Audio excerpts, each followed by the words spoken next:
తిరుపతిలో తొక్కిసలాట ఘటన విషాదాన్ని మిగిల్చింది. అనూహ్యంగా జరిగిన ఘటన అందరినీ దిగ్భ్రాంతికి గురిచేసింది.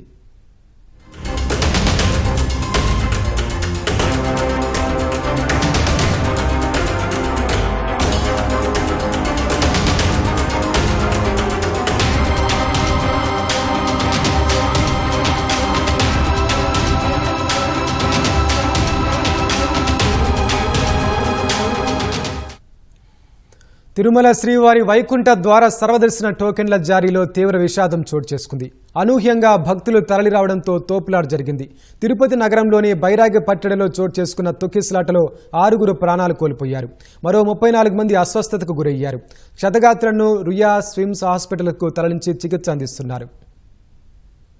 వైకుంఠ ఏకాదశిని పురస్కరించుకుని తిరుమల శ్రీవారి వైకుంఠ ద్వార దర్శనం కోసం తిరుపతిలో 8 కేంద్రాల వద్ద స్లాటెడ్ సర్వదర్శనం టోకెన్ల జారీకి టీటీడీ అధికారులు ఏర్పాట్లు చేశారు. ఈ నెల 10, 11, 12 తేదీలకు సంబంధించి మొత్తం 1.20 లక్షల టోకెన్లు జారీ చేయనున్నట్లు ప్రకటించారు. గురువారం ఉదయం 5 గంటలకు టోకెన్ల జారీ ప్రక్రియ ప్రారంభించనున్నట్లు వెల్లడించారు.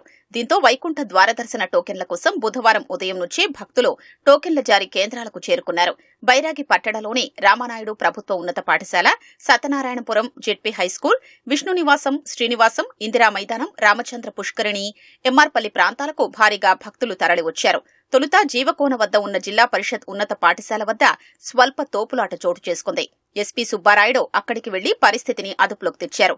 బైరాగి పట్టణంలోని రామానాయుడు ఉన్నత పాఠశాల వద్ద భారీగా తరలివచ్చిన భక్తుల్ని సమీపంలో ఉన్న పద్మావతి పార్కులోకి తరలించారు. భక్తులు అధిక సంఖ్యలో తరలి రావడంతో ముందుగా ప్రకటించిన సమయం కంటే 8 గంటల ముందే టోకెన్లు జారీ ప్రారంభించారు. రాత్రి 8:15 సమయంలో పార్కులో ఉన్న ఒక వ్యక్తి అస్వస్థతకు గురవడంతో ఆయనకు వైద్యం అందించేందుకు అధికారులు గేట్లు తెరవబోయారు. క్యూ లైన్లలోకి వదిలేందుకే గేట్లు తెరుస్తున్నారని భావించిన కొందరు ఒక్కసారిగా దాన్ని బలంగా తోసుకుని ముందుకెళ్లే ప్రయత్నం చేశారు. ఒక్కసారిగా పెద్ద సంఖ్యలో భక్తులు తోసుకుంటూ రావడంతో చాలా మంది కింద పడిపోయారు. ఊపిరాడక పలువురు తీవ్ర అస్వస్థతకు గురయ్యారు. వెంటనే క్షతగాత్రుల్ని రుయా స్విమ్స్ ఆసుపత్రులకు తరలించారు.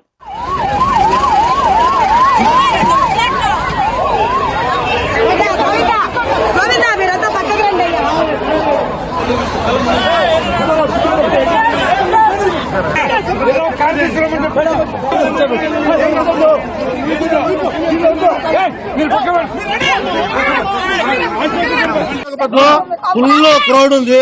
అక్కడ ఏ మాత్రం పట్టించుకోలేదు పోలీసు. ఒకేసారి పోలీసులు ఇచ్చిపెట్టిన దాని వల్ల జరిగింది. మేము అదే పని చెప్పింది. క్యూలో వచ్చిన వాళ్ళు క్యూలో ఇచ్చిపెట్టిందా ఒకేసారి ఇచ్చిపెట్టి తొక్కిసలాట జరుగుతుంది, ప్రాబ్లం అవుతుంది అని చెప్పి కానీ ఏం లేదు. వెళ్తుంటే మేము పంపిస్తాం, కంగారు పడకమ్మా, ఊపిరి తీసుకోండమ్మా, నీళ్ళు తాగండమ్మా అని అన్ని బాగా చెప్పారు. కానీ క్రౌడ్ ఎక్కువైపోయింది. జనాలు ఒకసారి గేట్ తీసారు. ఎవరి నిర్లక్ష్యం? ప్రజలది ఉందండి, పోలీసులది ఉంది. కానీ పోలీసులు ఎక్కువ ఉంది. పోలీసులు ఎక్కువ ఉండాలి. సరైన మార్గంలో పెట్టలేకపోయారు. ఇదంతా పోలీసుల వరకే ప్రాబ్లం. హాస్పిటల్ సార్ ఒకసారి గేట్ లో పని చేశారు sir. No control, no police sir. పడిపోయాక రక్షించారు హైదరాబాద్ సార్. ఒక్కసారిగా గేట్ తీసినప్పటికీ వెనక నుంచి తోసేయడంతో ముందుకు పడిపోయామండి. అందరం పడిపోవడం కాకపోతే కొంతమందికి చిన్న చిత్క తగిలాయి, కొంతమందికి బాగా తగిలేసాం. మీదకి పడిపోవడంతోనే మనుషుల మీద నడిచేసారండి. నాకు ఒకసేపు ఊపిరాడలేదు, అలాగే ఉండిపోయాను. మళ్ళీ పక్కకు లాగి వాటర్ అది పట్టుకున్న తర్వాత కొద్దిగా బాగుంది. ఉన్నప్పటికీ జనాలు అందరు తోసుకొచ్చారండి. వాళ్ళు వదిలేయడం కాదు, జనాలే తోసుకొచ్చారు. ఇంకా వాళ్ళు అనడానికి ఏం లేదు. వచ్చిన జనాలే కంట్రోల్ లేరు. మగవాళ్ళు మెయిన్, ఆడవాళ్ళు ఉన్నారని చూసుకోవటం లేదు. మగవాళ్ళు అస్సలు ఇది లేదు. ఈ ఆడవాళ్ళు ఉన్నారు, పిల్లలు ఉన్నారు అనేసి ఇది లేదు. పూను తోసుకొచ్చడమే. లైన్లోనూ కూడా అలాగే ఉంటుంది, ఇక వదిలినప్పుడు కూడా అలాగే ఉంటుంది. వచ్చేయండి, వెంటనే వచ్చే అంబులెన్స్. అస్వస్థతకు గురైన వ్యక్తి కోసం గేటు తెరిచేలోపే ఈ విషాదం జరిగిందని జిల్లా ఎస్పీ సుబ్బారాయుడు తెలిపారు.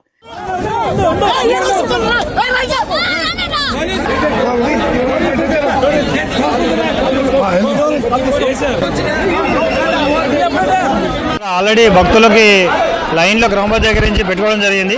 అందులో ఒక భక్తుడికి కొంచెం బ్రీతింగ్ ప్రాబ్లం ఉందన్నప్పుడు అతన్ని తీసుకోవాలనే ప్రయత్నం చేసి గేట్ తీస్తేనే ఇమీడియట్గా అందరూ గేట్ మీదుగా వచ్చి భక్తులు తోసుకోవడం వల్ల ఒక్కసారిగా అందరూ మీద పడడంతో ఒకరికొకరు మీద తొక్కిసలాట జరగడం జరిగింది.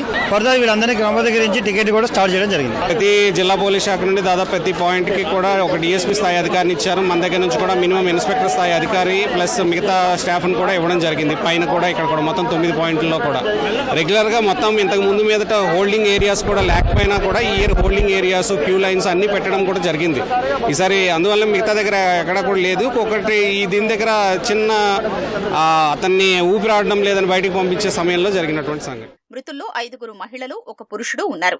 వీరిని నర్సీపట్నానికి చెందిన బుద్దేటి నాయుడు బాబు, విశాఖపట్నానికి చెందిన రజని, లావణ్య, శాంతి, కర్ణాటకలోని బళ్ళారికి చెందిన నిర్మలగా గుర్తించారు. నర్సీపట్నం పెద్దబొడ్డేపల్లికి చెందిన నాయుడు బాబు ఈ ఘటనలో మృతి చెందినట్లు ఆయన భార్య మణికుమారి ఫోన్ ద్వారా బంధువులకు తెలియజేశారు. తమిళనాడులోని సేలం ప్రాంతానికి చెందిన మల్లిగా అనే మహిళ మృతి చెందినట్లు కలెక్టర్ వెంకటేశ్వర్ తెలిపారు.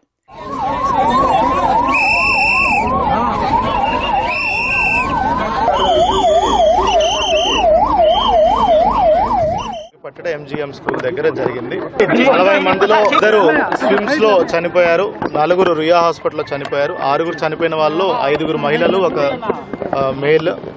చనిపోయిన వాళ్ళందరూ కూడా అబౌవ్ 40 ఇయర్స్ వాళ్ళు ఉన్నారు. మిగతా 34 మందిలో కూడా 10 మంది స్విమ్స్ హాస్పిటల్లో ఉన్నారు, అడ్మిట్ అయి ఉన్నారు. వాళ్ళందరూ స్టేబుల్ గా ఉన్నారు. రుయా హాస్పిటల్లో 24 మంది అడ్మిట్ అయి ఉన్నారు. వాళ్ళల్లో ఒక 5 ఫ్రాక్చర్స్ ఉన్నాయి. బట్ ఆల్ 24 పీపుల్ కూడా అవుట్ ఆఫ్ డేంజర్ ఉన్నారు. అంతా వైద్యం అంతా కూడా emergency medicine, all specialist doctors అందరూ కూడా వెంటనే రెస్పాండ్ అయ్యి ఇక్కడే ఉండడం జరిగింది.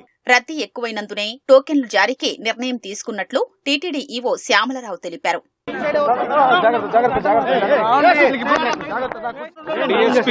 ఓపెన్ చేయడంతో కూడా ఒక్కసారి వచ్చేసారు. అక్కడ దురదృష్టవశాత్తు స్టాంపేడ్ జరిగింది. అది గేట్ తెరిచేటప్పుడు చూసుకోవాలి, రోడ్ కంట్రోల్ చేసుకోవాలి. ప్రాథమికంగా అయితే జరిగింది అది. ఎక్కువ మంది రావడంతో త్వరగా స్టార్ట్ చేయడం జరిగింది.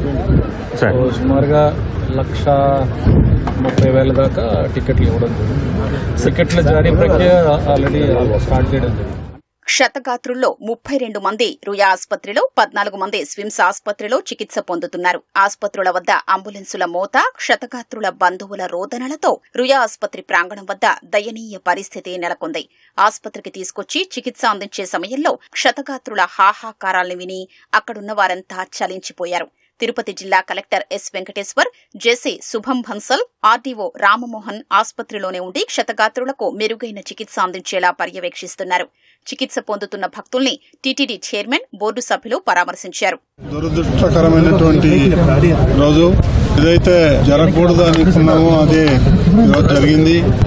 దీన్ని ఒక ఎక్స్పీరియన్స్ గా తీసుకొని రాబోయే రోజుల్లో ఏ విధంగా చేయాలనేది వాళ్ళతో మాట్లాడి చర్యలు తీసుకుంటాం. కొంతమంది అధికారులను హెచ్చరించాను, జరిగే అవకాశం ఉంది, చాలా అప్రమత్తంగా ఉండాలి, మీరు ఇట్లా ఉంటే కాదు చెప్పాను. నేను ప్రెస్ కాన్ఫరెన్స్లో అదే చెప్పాను. సోషల్ మీడియాలో కొంతమంది భక్తుల్ని తిరుమలకు రానీయము అని ఏదైతే రూమర్స్ ఉన్నాయో దాన్ని ఖండించాను. భక్తుల్ని తిరుమలకి రావద్దని చెప్పడానికి ఎవరికి హక్కు లేదు, ఎవరైనా వెళ్ళొచ్చు. కాకపోతే దర్శనానికి మాత్రం పోకుండా ఉండాలి. అయితే ఇతర రాష్ట్రాల నుంచి ఒకటేసారి ఎక్కువ మంది వచ్చారు, అది మన వాళ్ళు గుర్తించలేకపోయారు. అంతే, ఇది ఒక పెద్ద లెసన్ మనకు అందరికీ. ఎవరైతే తప్పు చేశారో వాళ్ళకి మాత్రం శిక్ష తప్పదు. తొక్కిసలాట ఘటన నేపథ్యంలో అప్రమత్తమైన ఉన్నతాధికారులు టోకెన్ల జారీ కేంద్రాల వద్ద భద్రతను పటిష్టం చేశారు. అదనపు బలగాల్ని మోహరించి పరిస్థితిని అదుపులోకి తెచ్చారు.